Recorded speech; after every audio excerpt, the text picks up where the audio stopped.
Throughout the two-day program, is there one thing in particular that really made the biggest impression on you that you're going to take away from the program?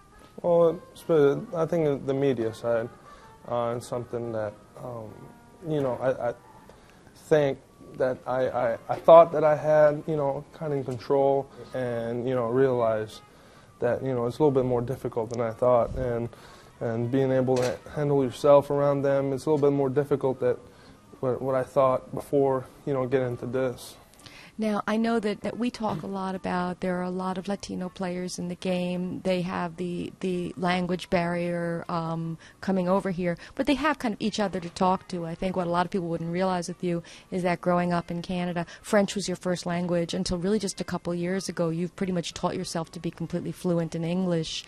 Can you address a little bit about how hard that was without other French-speaking players for you to communicate with during that time? Well, I kind of throw myself in there, by myself.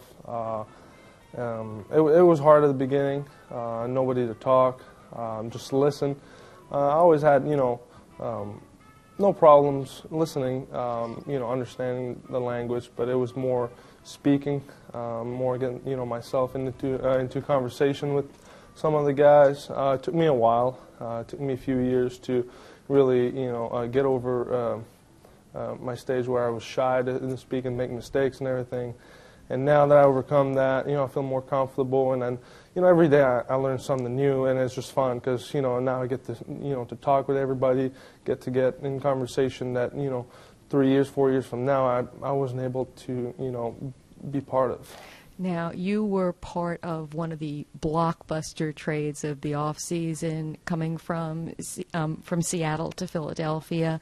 What was your reaction when you found out about the trade?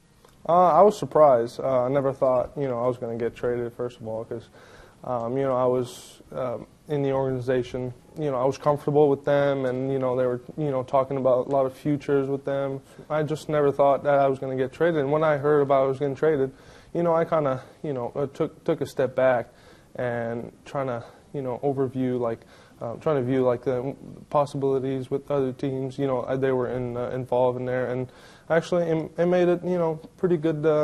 I feel pretty good about it now. I'm really excited.